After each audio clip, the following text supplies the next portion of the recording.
با سلام. یکی از جدیدترین محصولاتی که به تازگی وارد کشور شده پروفایلو استراکچورا هستش. نسل جدید پروفایلو که غلظت بالاتری داره، عمق نفوذ بیشتری داره و ماندگاری بیشتری داره. اگر پروفایلو اصلی برای جوانسازی درم عمقی ازش استفاده میشد، هدف پروفایلو استراکچورا لیفت صورت با بازسازی بافت چربی زیر جلد هستش.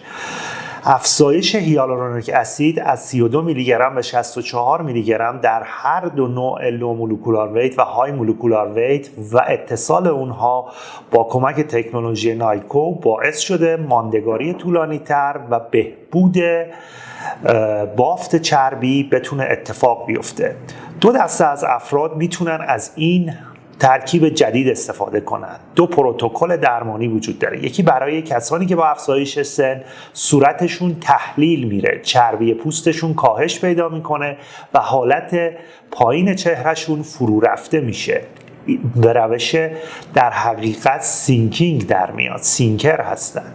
روش دوم کسانی که پوست و چربی زیادی در زیر جلدشون دارن و دچار افتادگی و سگینگ شدن.